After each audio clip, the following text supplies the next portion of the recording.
I help the student athlete transform, shake their limiting beliefs, silence monkey mind chatter, and equip them with the tools to succeed. Sports Mastery will provide you with the tools to maximize your game in competition and in the classroom. To learn more, visit sportsmastery.com/coaching. Welcome back to the show, ladies and gentlemen, boys and girls, heroes and villains. I'm your host, Deshaun Fauntleroy. I know your time is precious, so we're going to get right into today's show. In today's show, the big idea is Keith Sconiers. Show notes, links, conversation, and more at sportsmastery.com/47.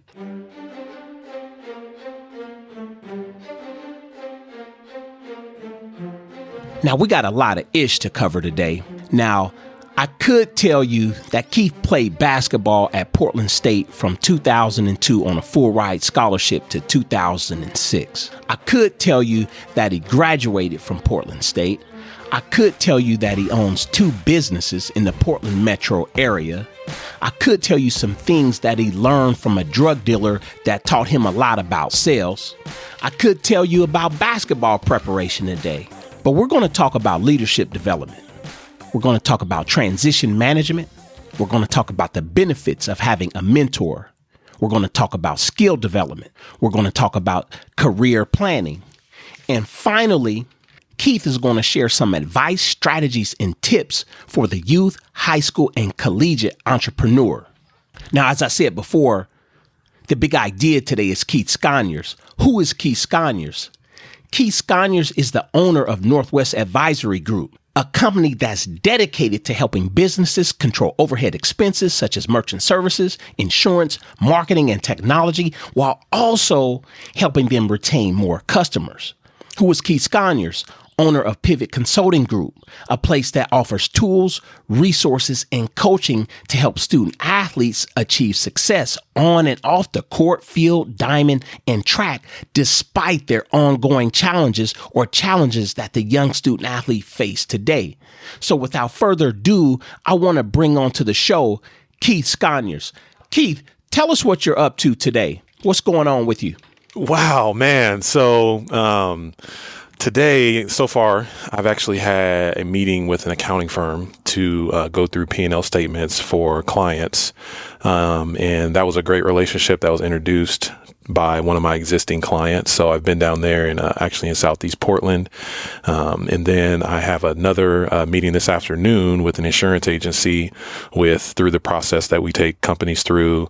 We're actually getting all their insurance reviewed. The existing relationship they had with a lot of these vendors is very, I guess you can say, strained or very poor.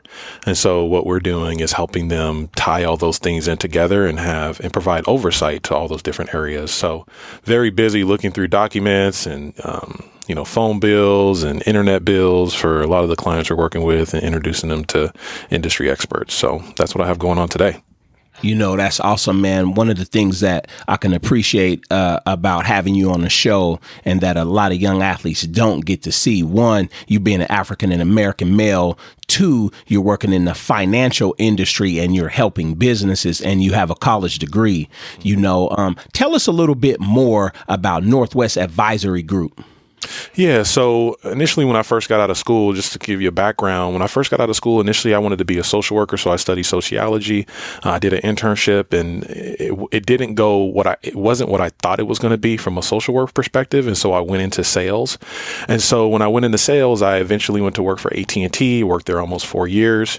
Then I went into outside sales. Actually, I went into insurance and had a short experience at a financial planning firm in the insurance market here in Portland. And then I worked in outside sales, B2B, for a company that does payment processing. And I did that for almost 3 years. And so Northwest Advisory Group is really comes out of working in all those different areas, whether it was telecommunications or insurance or the payment processing industry where you're dealing with retailers and point of sale systems. And so what we do at Northwest Advisory Group is we actually manage all those different areas for a company and provide first level tier 1 support. So what you find when a business owner is working with companies that are selling credit card processing or an insurance agent or someone who is setting up their phone system, typically the person that signed you up is when they sign you up, that's the last time you hear from them. And so what I have found is that I really loved being involved in the day-to-day process with my clients and providing that white glove support. And so Northwest Advisory Group looks at all those different areas of their business, but also manages those relationships, because it fills that need where a company, has vendor relationships. At Northwest Advisory Group, we believe we are also responsible for the success of that business, and we actually provide the support. We're integrated into their day-to-day as well. So that's what Northwest Advisory Group is. Right. I like that, man. Speaking of business and speaking of sales, I was listening to one of your shows on I think it was KeithSconiers.com on that podcast. The gentleman has a couple, 2 or 3 different podcasts, y'all. But you had a show on what a drug dealer taught me about sales, and I listened to that. It was really short. If you can really quickly summarize that and talk about that, because I thought that was incredible, man, and I really appreciate it. I actually listened to it twice. Did you? Wow. Thank you. Yes, I really appreciate that. So, when I was a kid, I lived with my dad, and my dad battled addiction.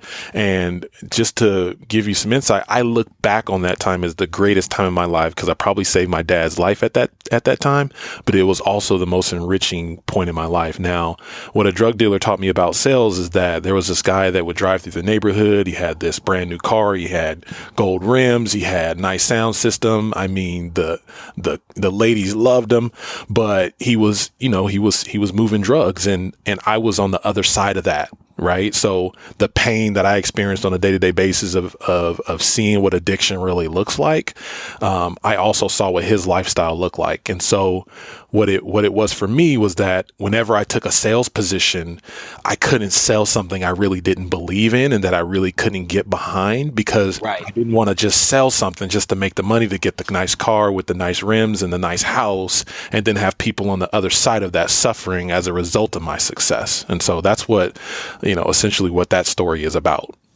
Yeah, that's incredible, man. What I want you to do is share a link with me when you get a chance, and I'll add that link to the show notes so, our audience can listen to that. It's a good 7-minute, listen, and it's funny, man, when you talk about reflecting on, life experiences and then finding nuggets or jewels that you can glean from those experiences. Sometimes that could be tough, if it appeared to be negative at the time, but it's about how we choose to look at something, and it often becomes uncomfortable. This is something that I share with my student athletes and the parents of my student athletes when it comes to doing the work, such as just list out your bad habits.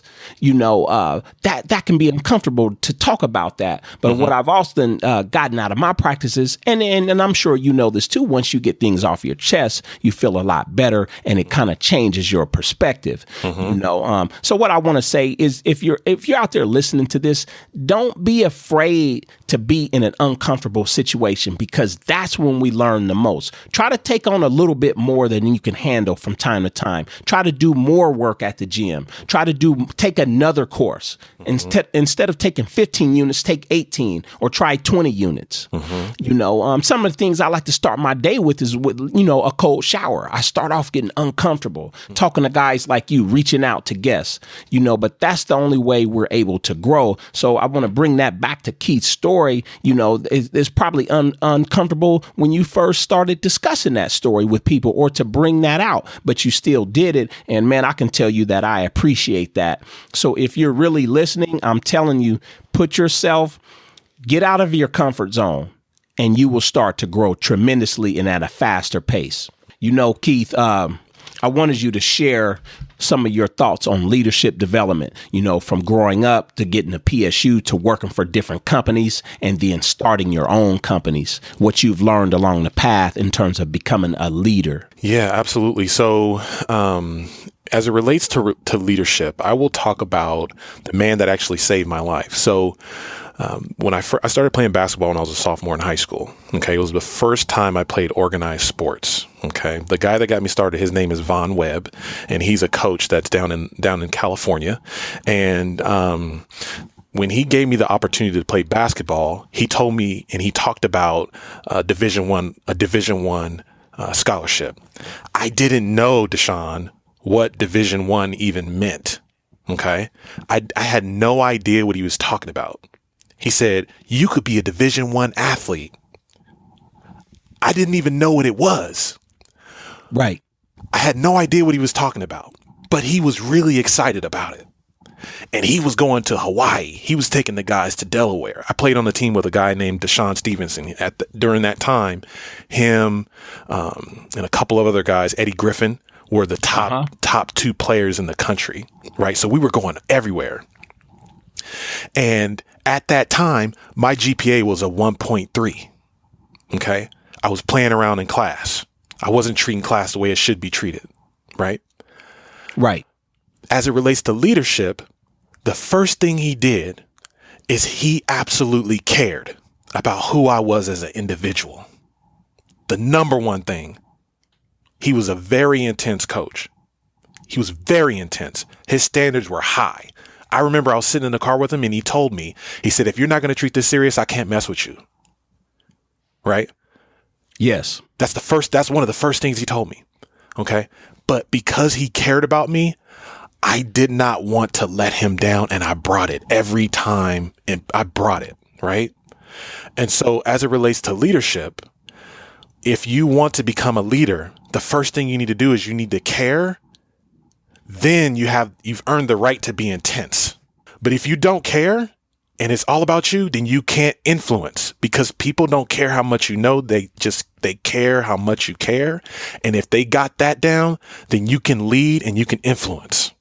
And that's what he did in my life, and it saved my life. I would probably either be in jail, I might be dead, I might be on drugs, but the man saved my life first and foremost by caring and by having a plan that would help me get to the next level. So that's what leadership is. That's what leadership means to me. So part of that young athlete's leadership, man, is getting it done in the classroom, especially when you aspire to play at a higher level. You know, what's interesting, man, is I want to say it's in either episode 2 or 3 where I'm that whole episode is about the 9 commandments of the alpha athlete. And I want to say commandment number 6 was, at this time I said and it's really no particular order, but number 6 just happened to be thou shalt attend class every day and sit up front. Yes. You know, and it's funny, I've been thinking about that, because what do you think about when you observe that commandment, or when you observe that law? You know, I have kids that are struggled athletically through situations, but I convinced them to keep their grades up, and they've went from high school to a Division II college. And I have this particular individual that I'm discussing now, he's at University of San Diego. So you're talking about when you get it done in a classroom, you can go to basically what compares to an Ivy League school on the West Coast. And he also had Yale come to see him. And I tell my African American athletes, how many African American athletes do you know that Yale comes to see, you know, to recruit you? Yeah. You know, so this is a special individual, but he observed the law of going, or the commandment of being at class every day, where he took that from high school. He took my experiences from college, and he has adhered to that all the way. Now, the transgression of that is when you have these athletes, and it's not to knock the private schools who have tremendous marketing, but if you're going to a school and you're failing, and you fail to the degree that you're not even allowed to play the next season, is that really academic, or are you just there for sports? So the flip side of that, and what I want to impress upon the audience out there, is all the 4.0 students that I know, they have tutors, but for some reason, us as athletes, we've been taught that having a tutor is weird. Having a tutor, it makes you look funny, or you've been taught to feel dumb or stupid. I have 2 Division I athletes right now. My guy at the University of San Diego has a tutor, Julius Shellmeyer. With everything that he's doing with his sprint career and his academics, he works with tutors. It's the norm, you know. So thanks for sharing that. Yeah. And it leads us into transition management. And I know that's some of the a service that you offer, is topics that you discuss. Would you like to touch on that, Keith? Yeah. So transition management is, I think, if you look at transition management, what you're looking at is how do you transition from high school to the collegiate level, right? So how do you manage that transition? Because you're going from maybe having your parents check in on you and make sure that you got your homework done, that you're getting picked up at this time and this time, or or if you don't do this, you don't get the keys to the car. You have somebody else managing that relationship. Whereas when you go to college, the coaches. I mean, when I first got to college, my coach said, "Hey, you're here to play basketball."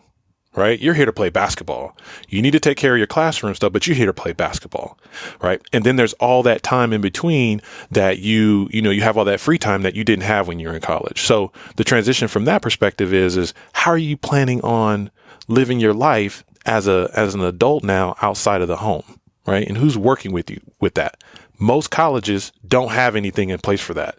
Most colleges don't have a situation where they will unpack a lot of those ideas that you're talking about, where, an athlete doesn't have a mentor, doesn't think he needs a mentor. He doesn't know how to be resourceful and seek out that guidance because he has a lot of the old tapes from the community he grew up in. He's operating from that level, right? Another area of transition is how do you transition from being an athlete in college to being an athlete in the workforce? That's another area that people need to think about. And I don't think that you need to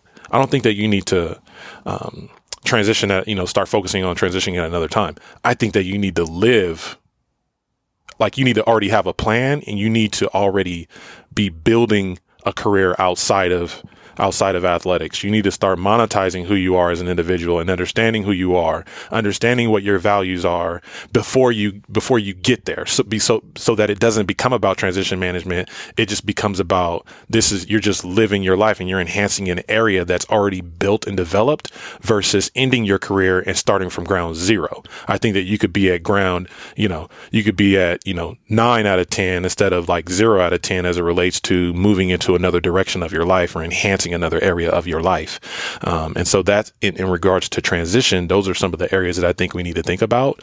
And we need to have a plan long before we get there. We need to have skills long before we get there. We need to have a network long before we get there. So you don't jump off a cliff and you have to build your wings on the way down like I did when I got done with college at Portland State. I've been there. Right. I got done with school at Portland State. That scholarship money stopped coming. And I said, oh man, I need a job. So I just jumped on Craigslist and found the first job that said, we'll hire you.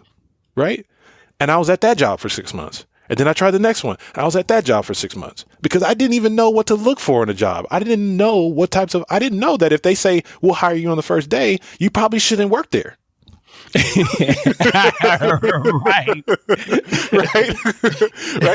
Yeah. I had, there's this resource called the Strengths Finder, right? I didn't know what my values were. Right? I didn't know what type of company would be a good fit for me. I've sold a lot of different types of products and services, and I left not because I couldn't sell the products or services. I left because I didn't have a good values match with the organization I agreed to work for, because I didn't know what my values were. And my coaches didn't have time to walk me through the process to help me find out what my values were or what my bad habits were. I just knew I didn't have a good relationship with my coaches, and I didn't have the self-awareness enough to know how do I navigate this, and how do I figure out what I want, and how do I figure out what the coach want without butting heads, right? So those are, right. In regards to transition, there's a lot of things we need to think about as we're moving through this 4 to 5 year process.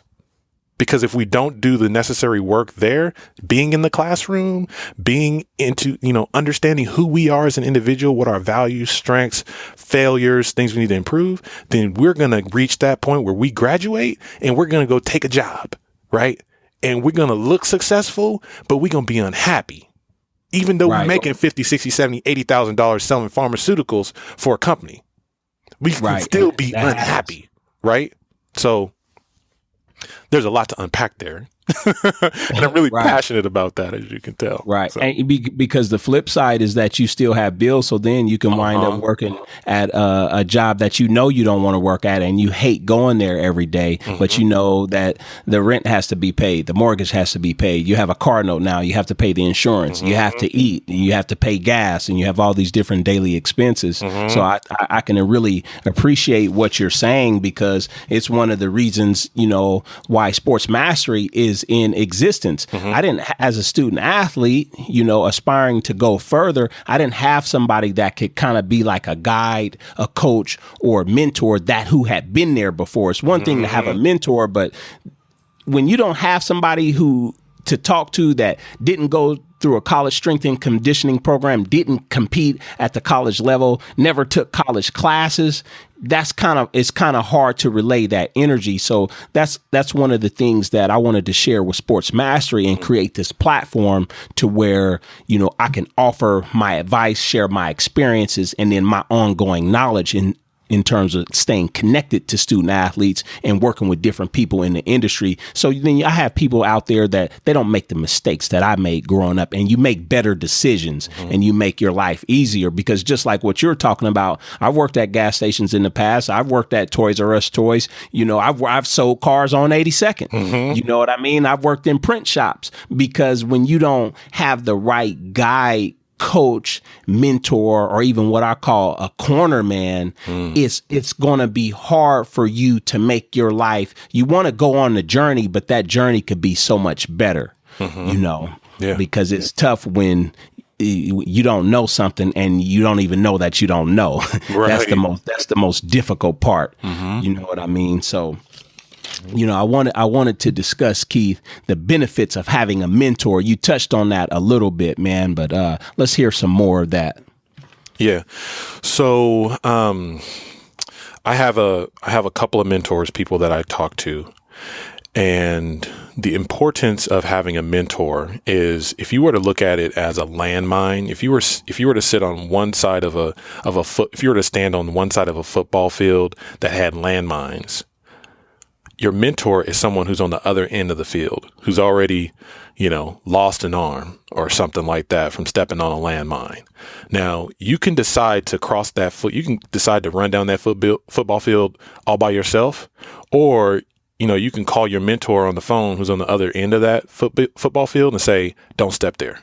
Don't step there. Like you might still make it across the football field, but man, wouldn't you like to get there with all your arms and all your legs and, and in half the time, right? So a mentor has already been there. I remember 3 weeks ago, I was really frustrated. I'm building something that no one else is doing right now, right? I'm building something no one else is really doing, trying to provide an experience that nobody else provides.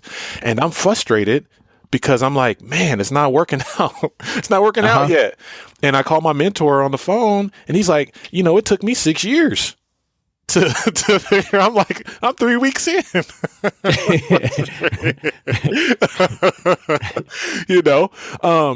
You can trick yourself into thinking that you're not making progress because you can't see the picture when you're inside the frame, right? Les Brown says Right. that. Like you I like can't that. see the progress when you go to the gym and you work out and you're in the mirror working out, doing, push-ups and sit-ups and bench press and squats and all that stuff. Like you can't see the picture while you're in the frame. You can't see your progress. I remember when I was at Portland State 2005, I spent the entire year absolutely frustrated, but that was the year I came back from an ACL surgery. I came back in 4.5 months. And at the end of the year, I was still frustrated until the point that I got the letter from the National Strength and Conditioning Association that I was considered an All-American from a strength and conditioning perspective because I was squatting like 500 pounds after I tore my ACL, right? Yeah. Wow. But had I had a mentor who I could have a relationship with, who understood the progress that I was making during that time, I probably would have had I probably wouldn't have been frustrated, and I probably would have had a better relationship with my coaches, and I probably would have played more. Right. But when you're just operating on your own, from your own mind and your emotion, and you're emotionally involved, you can't navigate those waters by yourself. So having a mentor, somebody who's already been there, is incredibly important because they'll be able to look at you and say, you right on track. You're going to be huge with what you're doing. Right. But if you don't have a relationship, nobody can really step into your life and really influence you and really help you get the potential. Right. Had I not met my coach, Von Webb, I don't know where I would be because I had no idea what my potential was. He saw potential.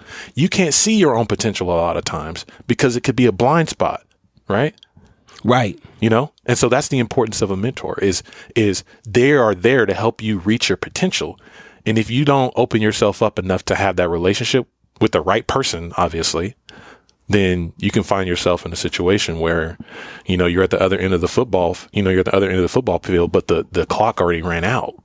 Most definitely, man. And that's one of the things that our program is about is, like I said before, being that corner man, being that coach, being that guide, being the mentor, and then being able to help the student athlete and the parent navigate that process to where they're on the same page when it comes to communication. It's always a great thing when you can definitely get a student athlete, their parent, and the coach on the same page, but that's often difficult, but one of my things, it can't just be the student by him or herself. The parent has to be involved. Communication has to be there. And if you're listening to this, you're working with me and I know who you are. I really appreciate y'all for trusting me with your young student athletes because I know they're our most precious commodities, our kids, and this is about life lessons. And like you said before, after sport. And a lot of times people don't consider that or they want to turn the blind eye to it because one day the ball's going to stop bouncing. Crowd's going to go away. Not going to be able to kick the soccer ball. Not going to be able to pitch on the mound. And then what do you do after that? And it goes back to what you said before. Is having systems, strategies, and plans in place and thinking about those things right now to make that easy transition. So, one thing that we mentioned is skill development. When I think about skill development, it's something you have to do. You have to be constant with it because that's the only way that you can really evolve. And that's whether you're a student athlete, that's whether you're an entrepreneur, whatever it is, whatever industry that you work in. When you really love what you do, you want to get better at your skills. I'm a podcast editor. It's constant skill development. I want to get better. I edit video. I'm a writer. I speak, being organized to me as a skill, when I'm organized, everything flows better. My delivery is better. Life is better at home. Let's talk about skill development, Keith. Yeah. Yeah. So I think it depends on the area. So I think skill development starts with awareness. And I think that can also start with relationship. Right? Being approachable and being able to have people tell you, hey, this is an area that you really need to improve and not being mad at them for telling you. So once you're aware of the areas that you need to improve, then that's really another starting point. As it relates to athletics and sports, I was just working hard when I went through college. So I left a lot on the table, but I worked really hard. I had a great work ethic, but I didn't necessarily always work on the right things. I just tried to work on everything and in certain areas that I thought that I should be working on. Whereas I think, once I left college and I didn't have Von Webb, I really lost that relationship with somebody who could actually be real with me and say, hey, look, work on this, work on this, work on this. So another area that I think is important in terms of having skills is relationships. So I didn't have relationship skills. So being at-risk youth, coming from the community that I came from, I wasn't prepared to have quality relationships, positive quality relationships with the people around me. Right. I grew up in an environment where it was about me protecting myself from everyone around me. Right. So when I left Portland State, I actually took a job intentionally so that I could learn how to communicate with people and how to build positive relationships. And that was AT&T for me. Right. I was an introvert. I didn't hang out with the fellas on the road trips. I stayed in my room. So I was considered very much so an introvert. So I didn't have a lot of skills as it relates to communicating with people, or building friendships or building relationships. And so when it comes to building skills, once you know the area you need to improve, then you go find the people that are the best in that area and you ask for mentorship, relationship, or you watch them and you model them. I agree 100%. I often tell athletes you can learn a lot by just watching, and that goes whether you're on the court, field, diamond, or track, and also into whatever professional world or venture you would like to explore. There's so many different professionals that are on YouTube, on Instagram, have their videos that you can really learn by just listening and watching. So I agree 100%. You can watch and learn and, turn that into a skill or whatever it is that you want to do or be. But I just want to say you have to constantly work on your skills and hone your craft because we're constantly evolving. We're constantly on this journey. And, it's going to be as bumpy or as smooth as you want it to be. But some of those bumps, some of those obstacles, some of those barriers, some of those hurdles, we can often miss if we have a mentor or somebody in place that we can learn from. And I heard this from a mentor that I once had about 10 years ago, that we can learn from other people's experiences. We don't have to always learn or get our head busted, metaphorically from our own experiences. Sometimes just learn and listen, to other people, and you can save yourself a lot of heartache and pain, but I've been there before. There's times when I didn't listen, and I always suffered for it. You know what I mean? But, I have an individual, this kid is, he just graduated 8th grade and, he lives in a affluent area in Northeast Portland. And he decided to go, he decided to pick a school based on his career after sports. So this particular high school, Benson High School, he chose to go there because of their engineering program. So his decision had nothing to do with sports, but he wants to be an engineer. And I know an engineer from Koch Industries. This gentleman, as my friend, he's at the top of the food chain, brother that got his undergrad from I want to say Alabama A&M or Alabama State, and then got his master's in engineering from the University of Alabama. And we met when Koch Industries brought him out here for about, I want to say 5 years. Then he went, he got a promotion down in Houston, Texas.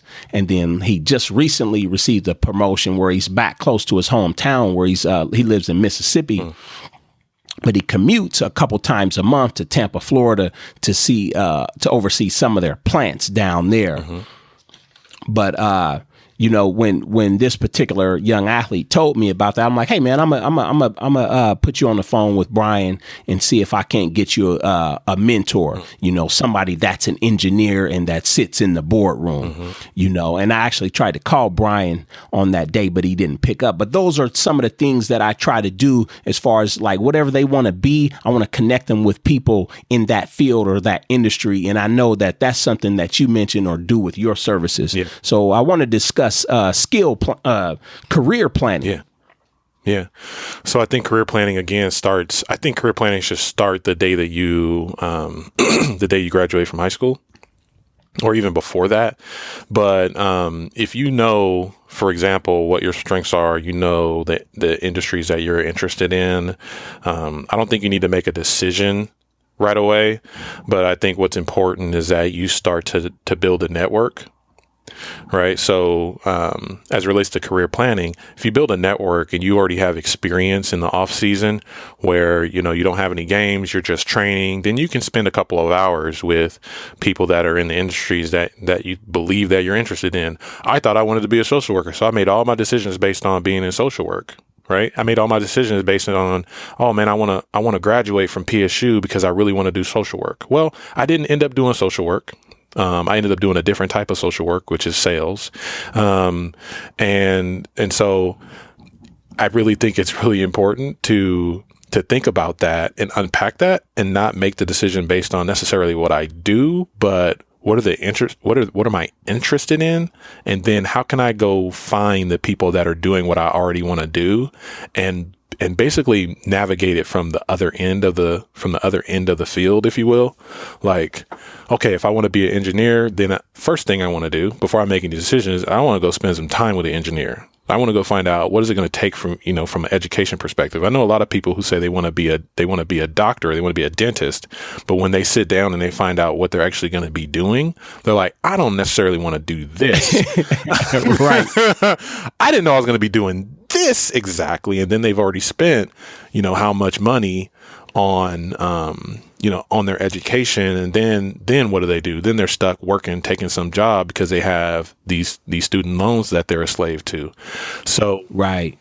So as it relates to career planning, to get back to that, figure out what your strengths are. There's this great book out there called Strengths Finder. Take the assessment, figure out what your strengths are, start networking and start building relationships. Don't be the person that says, "Oh, I'm going to get to that once I'm done playing sports but right now I'm really busy." Well, you're not too busy to go sit down and have coffee with an entrepreneur in the community. You're not too busy to go to find a way into Wieden and Kennedy if you're into, advertising and marketing and those types of things, to do a cup of coffee with somebody. You're not too busy. You need to do those things now so that when when it's time for you to look for an opportunity, you don't have your hand out. Right? Looking for somebody to help you. It's like, hey, this person is genuinely interested. They've shown over the past 4 or 5 years, they've been in our office 10, 20 times just to meet the people and understand what we do. They're already a great fit. Over 80% of the jobs today that are filled are not filled from a job board. They're filled by a relationship, by somebody saying, "Oh, hey, I know somebody who would be a great fit for our team."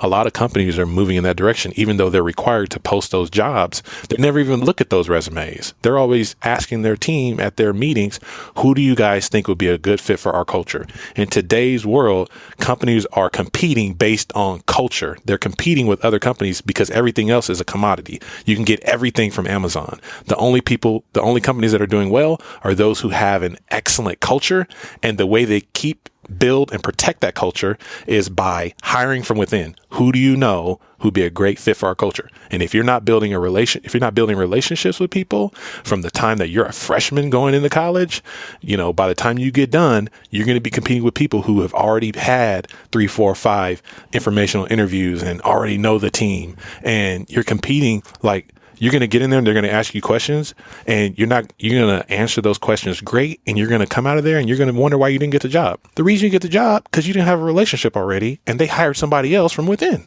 That's incredible, man. Right? So what I'm hearing from you, Keith, and this is what I said earlier about getting out of your comfort zone.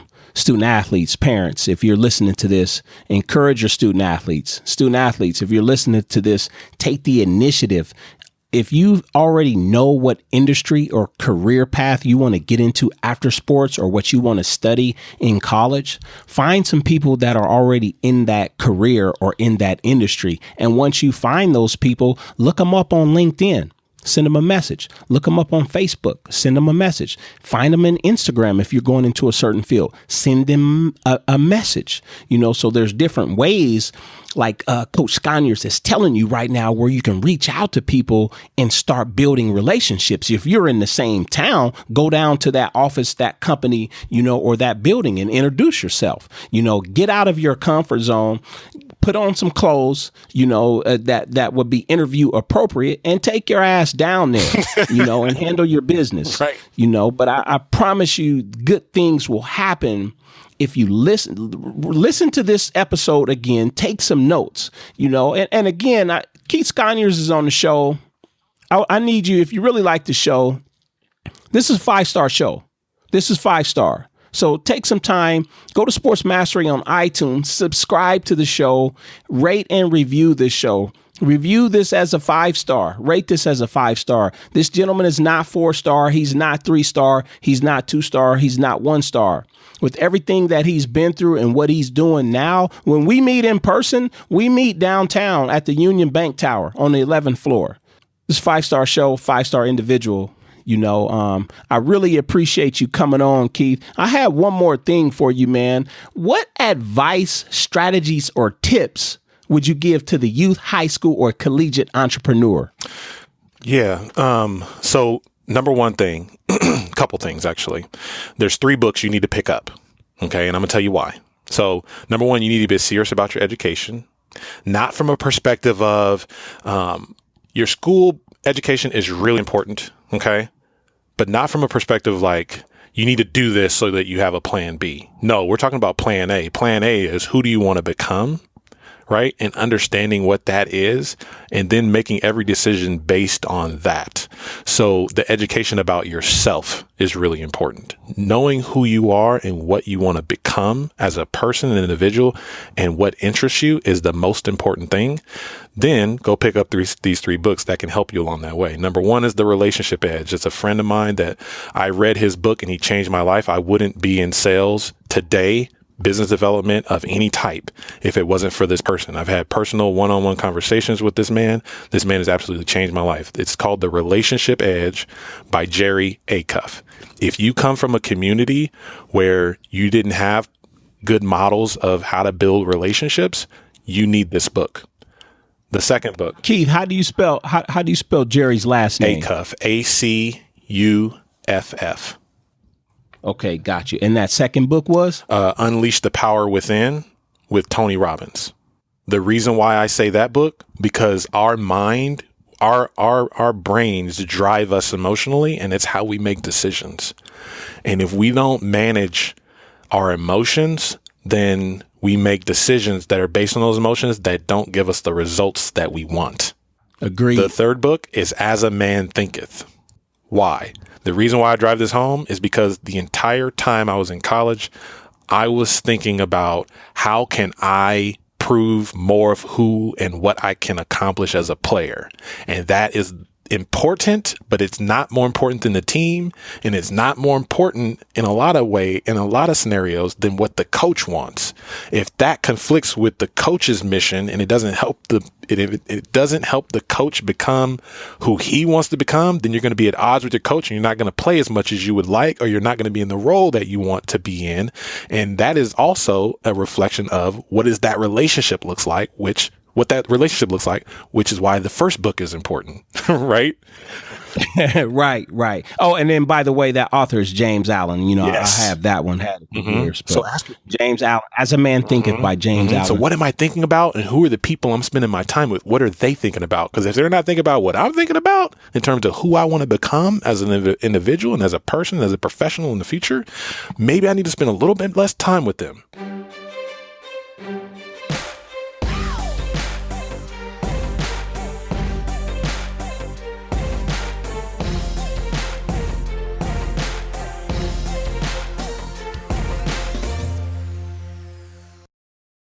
My role is to help student athletes develop the mental skills for success in sports, which carry over to their life as well. I work with normal people who are under additional perceived pressures to perform in their sport. My goals are to teach student athletes how to be more confident, focus better, stay composed under pressure, practice more efficiently, and develop more effective pregame routines. I become an extension of the athlete's support team. Unlike a psychotherapist or psychologist, I do not use couches, prescribe medicines, or work with abnormal behavior. The main difference between my sports mastery program and a psychotherapist is that I work with athletes on sports performance enhancement. I tend not to get into personal challenges such as divorce, breakups, grief counseling, or abnormal behavior. Although those areas of life do affect sports performance, when need be, they are addressed. My philosophy is that you cannot separate the mental from the physical when it comes to performance. After all, decisions, thoughts, images, and feelings drive motor behavior. So how do you know when you need or could benefit from my sports mastery program? My goal is to help the student athlete identify barriers to hard work, identify barriers to teamwork, and enhance sports performance by improving mental skills for success. Do you have any doubts about your sport before or during competition? Do you get so anxious that you don't have a calm mind or think straight in competition? Become easily frustrated when things do not go according to plan? So when you consider these questions, the next obvious question is this: when is my sports mastery program needed? You don't perform well when others are watching you. The sports mastery program is needed when you maintain doubt about your sport before or during games. You feel anxious or scared when you perform in competition. So how can the student athlete benefit from the sports mastery coaching program? They will have improved focus and the ability to concentrate and manage distractions. Develop systems and strategies to increase confidence and eliminate doubts and fears. Develop coping skills to deal with setbacks and errors. Find the right zone of intensity for their sport. The student athlete will also learn to develop and enhance communication skills. The student athlete will benefit by learning to develop a healthy belief system and identify irrational thoughts. The student athlete would also benefit when they learn to improve and balance motivation for optimal performance, develop confidence post-injury. The student athlete will benefit from my sports mastery program by learning to identify and enter the zone more often. At the end of the day, my sports mastery program does not apply to a wide variety of athletes. This program is for the serious athletes only. Most of my student athletes are in junior high, high school, and college. However, they are highly committed to excellence in seeing how far they can go in their sports. My sports mastery program is not something they need, it's something that they want. These student athletes love competition and testing themselves against the best in their sport. They understand the importance of positive attitude and mental toughness. These student athletes want every possible advantage they can get, including the mental edge over competition. The first thing we do is identify the student athlete's hopes and dreams, pains and fears, and barriers and limitations. This serves as a guideline and helps the student athlete to think about mindset. When we first meet in person or virtually, I ask more questions about mindset and beliefs based on assessment results, so we can develop a complete picture of your mental game. Once the game plan is developed, we will begin our work on mental skills that apply to your current and specific challenges. I present a sports mastery program that is customized to the athlete's individual needs. I always include the core foundation mental skills for all of my athletes. We apply the sports mastery concepts and skills to practice, pre-performance preparation, warm-up routines, and post-performance assessments. The next step is to decide if my sports mastery program is something you want. Not everyone wants to take the time to learn about mindset and how it affects an individual's sports performance. I can tell you by participating in my sports mastery program, you'll set yourself apart from other student athletes.